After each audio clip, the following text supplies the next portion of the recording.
السلام علیکم ورحمۃ اللہ وبرکاتہ۔ الحمد للہ رب العالمین، یہ اللہ تعالیٰ نے جمع کیا، اور آپ میں سے بہت ایسے ہوں گے جو پوری رات سے جاگ رہے ہیں۔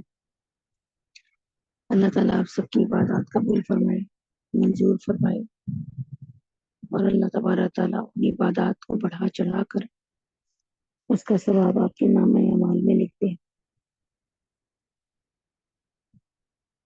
شروع کرتے ہیں وہاں سے جہاں سے کل چھوڑا تھا، اللہ کے فضل سے۔ بسم اللہ الرحمن الرحیم۔ نبی پاک صلی اللہ علیہ وسلم کا ارشاد ہے کہ شب قدر میں حضرت جبرائیل ملائکہ کی ایک جماعت کے ساتھ آتے ہیں اور اس شخص کے لیے جو کھڑے یا بیٹھے اللہ کا ذکر کر رہا ہے اور عبادت میں مشغول ہے دعائے رحمت کرتے ہیں۔ اور جب عید الفطر کا دن ہوتا ہے تو حق تعالیٰ جل شانہ اپنے فرشتوں کے سامنے بندوں کی عبادت پر فخر فرماتے ہیں، اس لیے کہ انہوں نے آدمیوں پر تان کیا تھا، یعنی جب اللہ تعالیٰ حضرت آدم علیہ السلام کو بنا رہے تھے تو تمام فرشتے یہ کہہ رہے تھے کہ آپ ان کو کیوں بنا رہے ہیں، ہم آپ کی عبادت کے لیے کافی نہیں ہے، یہ انسان تو جھگڑا کرنے والا ہے، تو آپ اس کو کیوں بنا رہے ہیں۔ تو اللہ تبارک تعالیٰ آج کے دن اس رات کو اللہ تبارک تعالیٰ فرشتوں کے سامنے بندوں کی عبادت پر فخر فرماتے ہیں، اس لیے کہ فرشتوں نے تان کیا تھا اور تانا دیا تھا، اور ان سے دریافت فرماتے ہیں فرشتوں سے اللہ تعالیٰ کہ اے فرشتوں، اس مزدور کا جو اپنی خدمت پوری ادا کرے کیا بدلہ ہے۔ اللہ تعالیٰ پوچھ بھی کس سے رہے؟ فرشتوں سے، جنہوں نے اعتراض کیا تھا کہ ان کو کیوں بنا رہے ہیں، اس انسان کو ہم نہیں آپ کی عبادت کے لیے کافی، ان کو کیوں بنا رہے ہیں۔ تو اللہ تعالیٰ ان سے پوچھتے ہیں کہ تم بتاؤ کہ اے فرشتوں، اس مزدور کا جو اپنی خدمت پوری ادا کر دے کیا بدلہ ہے۔ وہ عرض کرتے ہیں اے ہمارے رب، اس کا بدلہ یہی ہے کہ اس کی اجرت پوری دی جائے۔ تو ارشاد ہوتا ہے فرشتوں، میرے غلاموں نے، میرے باندیوں نے میرے فریضے کو پورا ادا کیا، پھر دعا کے ساتھ چلاتے ہوئے عیدگاہ کی طرف نکلے ہیں۔ میری عزت کی قسم، اللہ تعالیٰ فرشتوں سے فرماتے ہیں میری عزت کی قسم، میرے جلال کی قسم، میری بخشش کی قسم، میری علوی شان کی قسم، میری بلندی مرتبہ کی قسم، میں ان لوگوں کی دعا ضرور قبول کروں گا۔ پھر ان لوگوں کو خطاب فرما کر ارشاد ہوتا ہے جاؤ، تمہارے گناہ معاف کر دیے ہیں اور تمہاری برائیوں کو نیکیوں سے بدل دیا ہے۔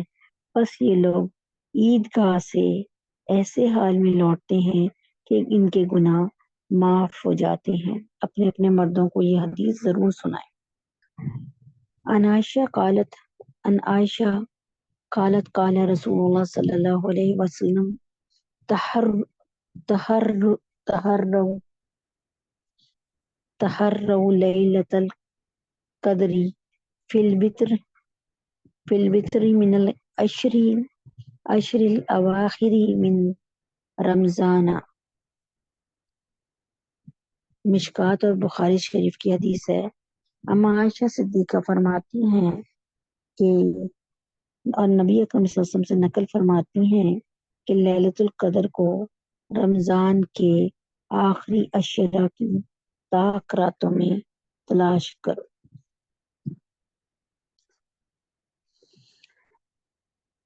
حضرت عبادہ رضی اللہ تعالیٰ عنہ فرماتے ہیں کہ نبی پاک صلی اللہ علیہ وسلم نبی اکرم صلی اللہ علیہ وسلم اس لیے باہر تشریف لائے کہ تاکہ ہمیں شب قدر کی اطلاع فرما دے، مگر دو مسلمانوں میں جھگڑا ہو رہا تھا۔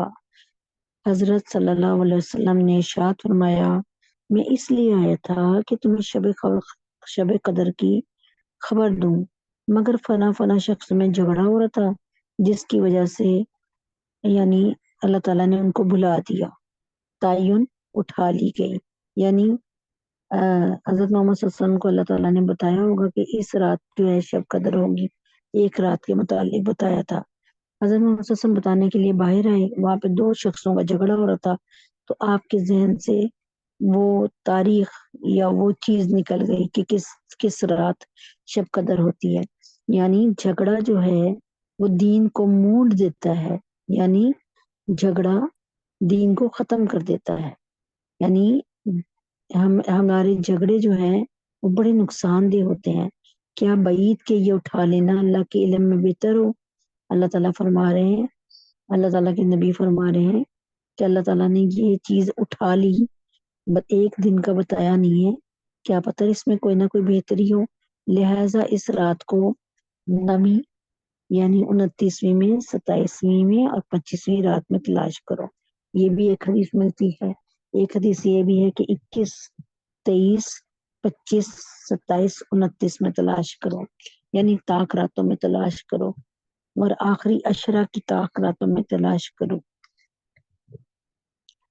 اللہ کے نبی اکرم صلی اللہ علیہ وسلم نے اس رات میں جو ہے کے متعلق فرمایا ہے کہ ان عبادہ بن سامت رضی اللہ تعالیٰ عنہ نے نبی پاک صلی اللہ علیہ وسلم سے شب قدر کے بارے میں دریافت کیا تو آپ نے ارشاد فرمایا رمضان کے آخر عشرہ کی طاق راتوں میں ہے یہ رات ہے، یعنی 21، 23، 25، 27، 29 یا رمضان کی آخر رات میں. یہ بھی کہا یعنی جسے کہتے ہیں لیلۃ الجائزہ، یعنی جس دن مزدوری ملتی ہے روزوں کے اختتام پر، جس رات کو اکثر بے وقوفی میں ہم بازاروں میں جا کے، ہوٹلوں پہ جا کے اور لانگ ڈرائیونگ کرتے ہوئے جو ہے ضائع کر دیتے ہیں. جو شخص ایمان کے ساتھ ثواب کی نیت سے اس رات میں عبادت کرے، یعنی 21، 23، 25، 27، 29، اس کے پچھلے سب گناہ معاف ہو جاتے ہیں. اس رات کی علامتوں میں سے ایک علامت یہ ہے کہ وہ رات کھلی ہوئی چمکدار ہوتی ہے. پہلی نشانی کہ رات بہت کھلی ہوئی اور چمکدار ہوتی ہے. دوسری نشانی صاف و شفاف ہوتی ہے. یہ رات نہ زیادہ گرم ہوتی ہے نہ زیادہ ٹھنڈی ہوتی ہے. 2 باتیں ہو گئیں. بلکہ معتدل بالکل درمیانی ہوتی ہے، گویا کہ اس میں انوار کی کثرت کی وجہ سے چاند کھلا ہوا ہے. چاند ایسے کھلا ہوتا ہے جیسے نور نکل رہا ہے اس میں سے. اس رات میں صبح تک آسمان کے ستارے شیاطین کو نہیں مارے جاتے. یعنی آپ کو بتایا تھا نا میں نے دورہ تفسیر قرآن میں کہ قرآن کو نازل کرنے سے پہلے شیاطین اور جنات جاتے تھے اور اللہ تعالیٰ کی خبروں کو سن لیتے تھے آسمان پہ، اور دنیا میں لوگوں کو آ کر بتا دیتے تھے. لیکن جب قرآن کو نازل کیا تو اللہ تعالیٰ نے یہ سسٹم ختم کر دیا. پورے آسمان پر جو ہے فرشتوں کو بٹھا دیا، اور جب بھی کوئی شیطان اوپر چڑھتا تھا خبر لینے کے لیے یا جنات، تو ایک ستارہ سا جا کر اس کو لگتا تھا اور اس کو مار دیتا تھا، جلا دیتا تھا. تو اس رات اللہ تعالیٰ ایسا نہیں کرتے، صرف اس رات پورے سال میں. نیز اس کی علامتوں میں یہ بھی ہے، ایک علامت یہ بھی ہے شب قدر کی کہ اس کے بعد کی صبح کو آفتاب بغیر شعاع کے طلوع ہوتا ہے، یعنی ٹھنڈا ٹھنڈا رہتا ہے آفتاب. ایسا بالکل ہموار ٹکیا کی طرح ہو جاتا ہے جیسے کہ 14ویں رات کا چاند ہو، اس طرح ہو جاتا ہے. تو یہ تمام نشانیاں اللہ کے نبی نے بتائی ہیں. اللہ جل شانہ نے اس دن کے آفتاب کے طلوع کے وقت شیطان کو اس کے ساتھ نکلنے سے روک دیا، بخلاف اور دنوں کے کہ طلوع آفتاب کے وقت شیطان کا اس جگہ ظہور ہوتا ہے. یعنی شیطان کہاں سے نکلتا ہے؟ جہاں سے طلوع آفتاب ہو رہا عام دنوں میں روزانہ.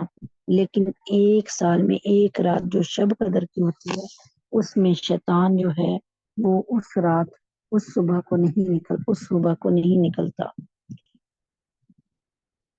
اچھا، دوسری بات یہ کہ اس رات کی بہت سی علامات ہیں، بڑی نشانیاں ہیں اس کی. عبدہ بن ابی لبابہ کہتے ہیں رضی اللہ تعالیٰ عنہ فرماتے ہیں کہ میں نے رمضان مبارک کی 27ویں شب کو سمندر کا پانی چکھا تو بالکل میٹھا تھا.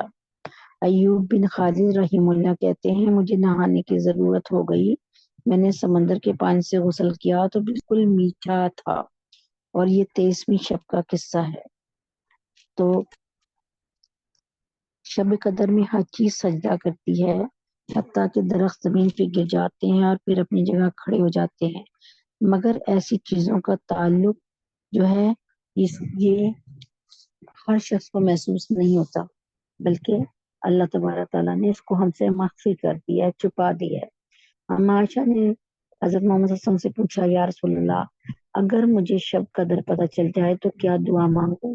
حضور پاک صلی اللہ علیہ وسلم نے فرمایا، کیا اللہم انک عفو تحب العفو فاعف عنی، اللہم انک عفو تحب العفو فاعف عنی، اللہم انک عفو تحب العفو فاعف عنی۔ اے اللہ، تو بے شک معاف کرنے والا ہے اور معاف کرنے والا ہے اور پسند کرتا ہے معاف کرنے کو، بس معاف فرما دے مجھ سے بھی، یعنی مجھے بھی معاف فرما دے۔ نکل جائے دم تیرے قدموں کے نیچے، یہی دل کی حسرت، یہی آرزو ہے۔ نبی پاک صلی اللہ علیہ وسلم نے ہمیں یہ بتا دیا، نبی پاک صلی اللہ علیہ وسلم کا ارشاد ہے کہ جو شخص اعتکاف میں ہوتا ہے وہ گناہوں سے محفوظ رہتا ہے، اور اس کے لیے نیکیاں اتنی ہی لکھی جاتی ہیں جتنی کہ کرنے والے کے لیے۔ مثلا جو شخص اعتکاف میں ہوتا ہے وہ جنازے کے ساتھ نہیں جا سکتا، لیکن اللہ تعالیٰ اعتکاف کی بدولت، اعتکاف کی برکت سے اس کو جنازے میں جانے کا ثواب بھی دے دیتے ہیں۔ جو شخص ہے، کوئی ایک شخص اعتکاف میں بیٹھ جائے، وہ کسی نیکیوں سے رک جاتا ہے، جو کام کر کے فرض کرے وہ کسی بوڑھوں کی خدمت کرنے جاتا تھا، لیکن اب اعتکاف میں بیٹھ گیا تو اللہ تعالیٰ اس کا اجر و ثواب اس کو ضرور عطا فرمائیں گے۔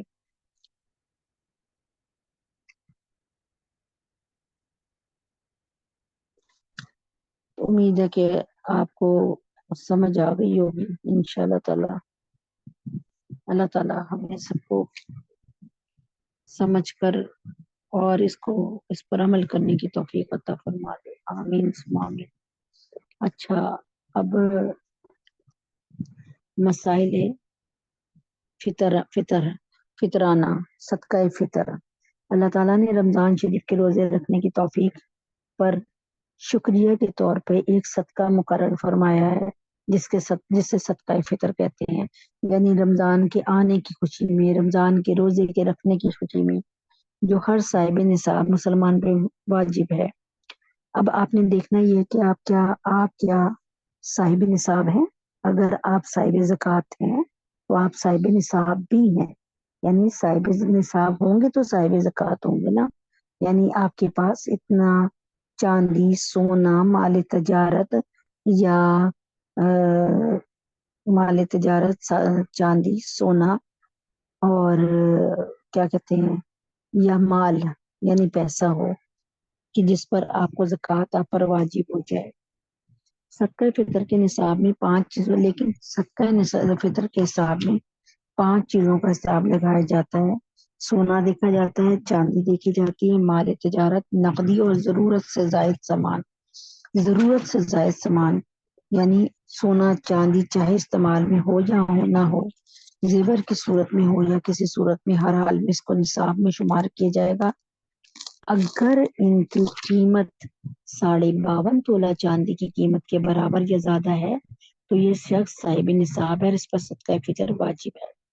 یہ بات میں بار بار آپ کو بتا رہی ہوں، اگر آپ کے پاس سونا بالکل نہیں ہے تو آپ چاندی کے ریٹ پر آ جائیں۔ اگر آپ کے پاس 52.5 تولے چاندی ہے، اگر نہیں ہے 52.5 تولے چاندی، آپ کے پاس صرف 10 تولے چاندی ہے، ایک مثال کے طور پہ 52.5 تولے نہیں ہے، تو آپ نے یہ دیکھنا ہے کہ اگر آپ کے پاس مال بھی ہے اور مال تجارت بھی ہے، سب کو ایک جگہ جمع کر کے آپ دیکھیں کہ 52.5 تولے چاندی کا جو ریٹ ہے، میرے پاس اتنی چیزیں ہیں، اگر ہیں تو آپ زکوٰۃ دیجیے۔ تو یہ شخص صاحب نصاب ہے، اس پہ صدقہ فطر، تو وہ صدقہ فطر بھی دے گا، زکوٰۃ بھی دے گا۔ نیز یہ بھی یاد رکھیں قربانی کا نصاب بھی یہی ہے، یعنی جب ہم